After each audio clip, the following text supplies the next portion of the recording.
au programme T4. Théoriquement, le meurtre était encore illégal après tout.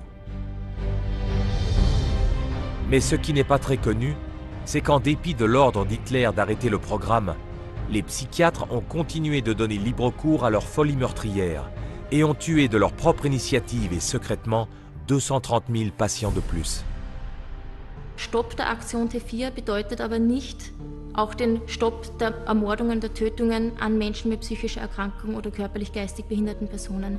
Diese wurden sehr wohl fortgesetzt, allerdings eben nicht mehr in diesen Euthanasiestätten, die eingerichtet worden waren, sondern dezentral in den Heil- und Pflegeanstalten selbst, wo dann die dort diensthabenden und leitenden Psychiater führende Rolle eingenommen haben, was die weitere Tötung und Mordung dieser Personen angegangen ist.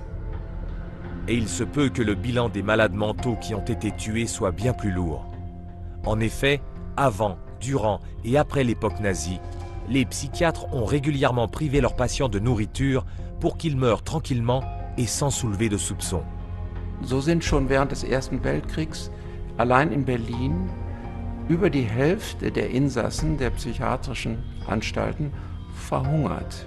Schlichtweg verhungert, das weiß man gar nicht, das ist alles der Nazizeit vorausgegangen. Pourtant, le massacre de ceux que la psychiatrie considérait comme inférieurs ne faisait que commencer. Quand Hitler a décidé de continuer l'extermination dans les camps de concentration, en ciblant les malades, les gens du troisième âge et ceux considérés comme inaptes au travail, il s'est tourné vers les plus grands psychiatres du pays. Et il a fait de même pour l'extermination des Juifs.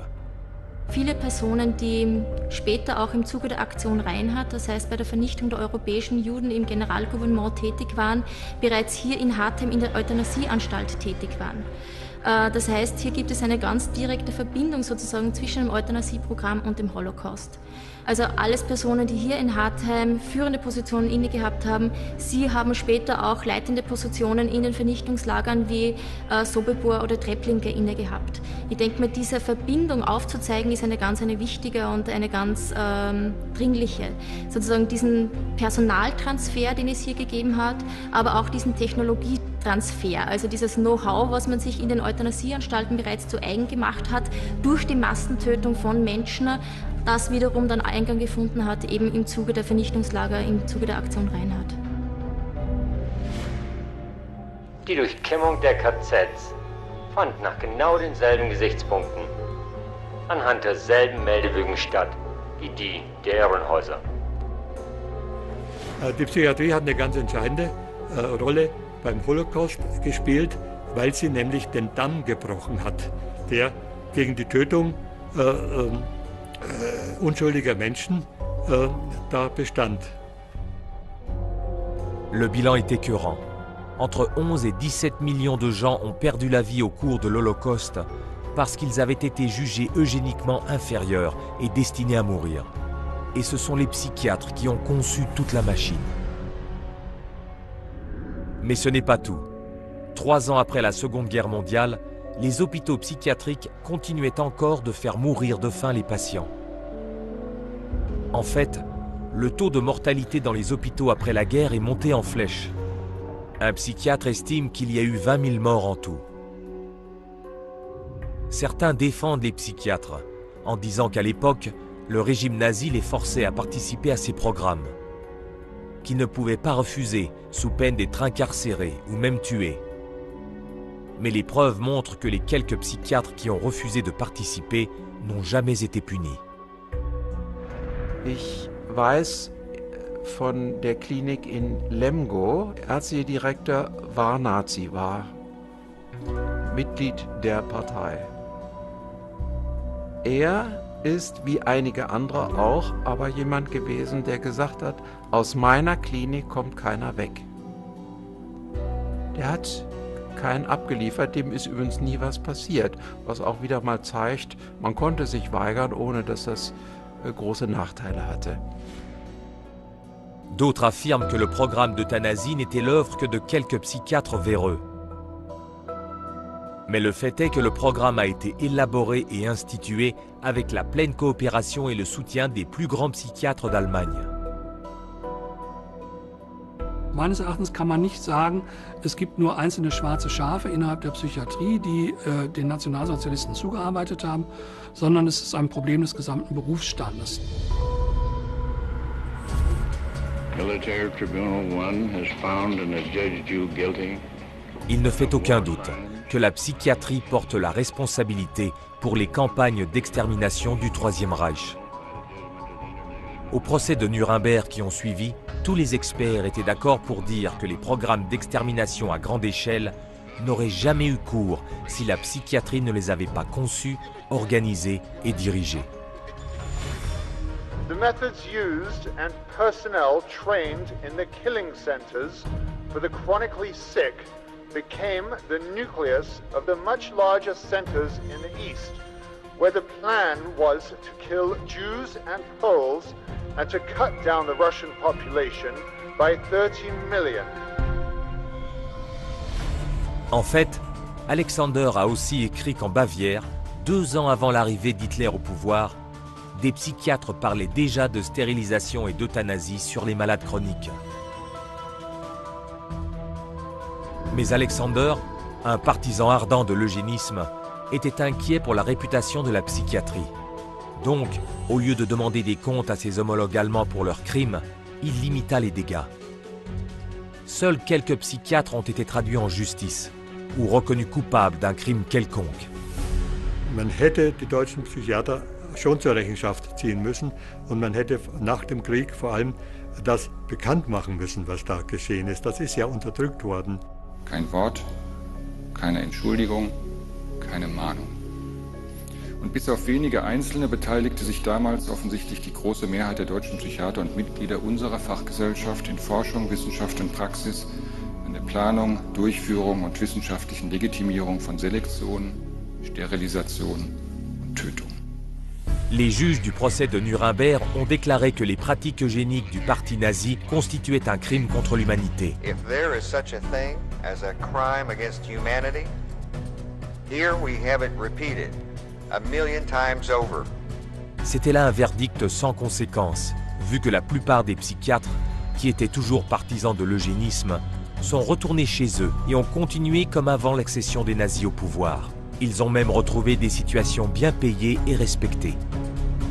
Viele psychiatrische Ärzte haben einfach ihre Karrieren mitunter vielleicht mit einer kurzen Unterbrechung, nichtsdestotrotz einfach fortsetzen können.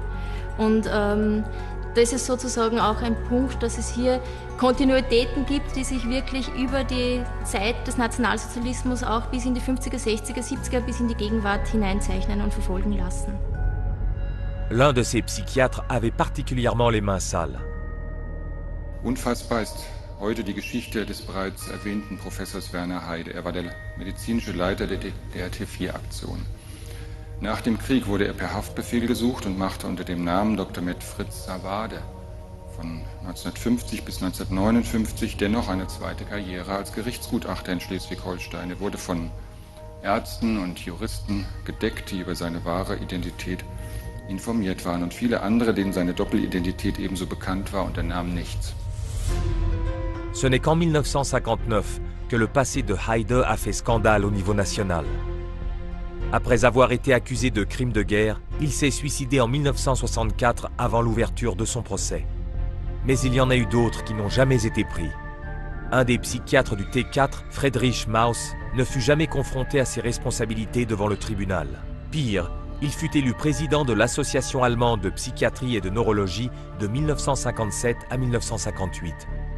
Un autre psychiatre du T4, Friedrich Panzer, qui a déclaré que l'extermination des malades incurables provoquait la joie exubérante de ses collègues, fut disculpé de toutes les charges déposées contre lui en 1948 et dirigea l'association de psychiatrie de 1965 à 1966.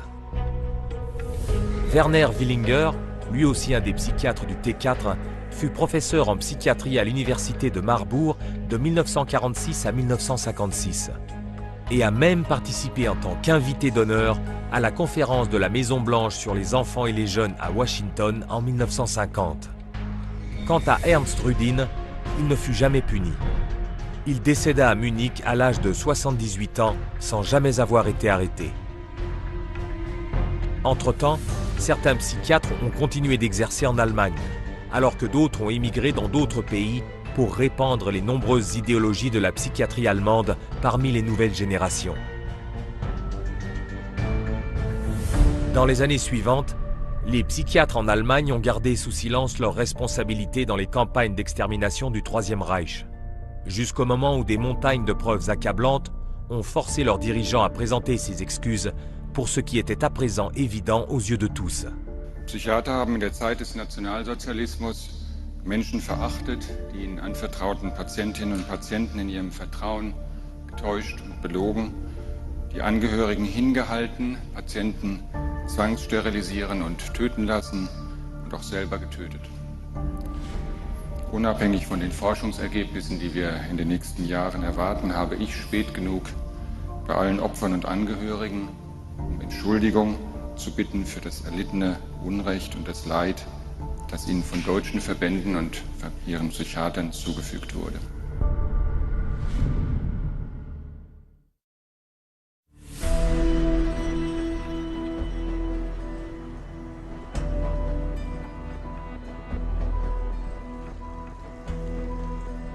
Aujourd'hui, l'influence de la psychiatrie se fait sentir partout. Au sein des écoles, du système juridique, des médias et même au sein des gouvernements. Mais la psychiatrie a-t-elle appris la leçon? Ou plutôt, les psychiatres d'aujourd'hui infligent-ils toujours des traitements nocifs à leurs malheureuses victimes? Se pourrait-il que ce soit encore le même loup déguisé en brebis?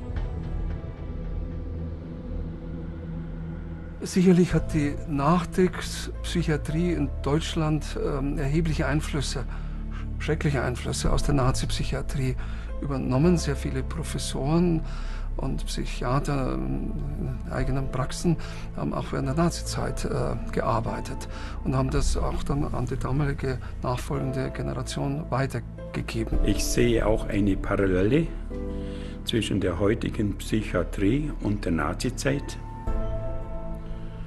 Es sind nur, die Methoden sind heute verfeinert. C'est d'autant plus vrai dans les hôpitaux psychiatriques d'aujourd'hui, dans lesquels ceux dont le comportement est considéré comme indésirable ne sont pas soignés, mais opprimés.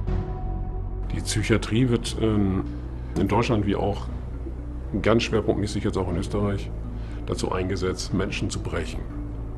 Es geht hier nicht mehr um Strafe oder um Bestrafung, sondern hier geht es einfach darum, den Willen der betreffenden Menschen zu brechen. Die Leute, die dann mit psychischen Problemen ins Haftkrankenhaus kommen, nicht einmal die normalen Rechte eines Kriminellen haben, sondern die sind eigentlich entrechtet. Sie können natürlich letzten Endes nicht verhindern, wenn sie mal in die Mühlen der Psychiatrie geraten sind, dass sie dann da eben bekannt sind. Ja, da kommen sie nur ganz schwer wieder raus. Der schlechte Ruf, den die Psychiatrie hat, der ist meines Erachtens auch berechtigt.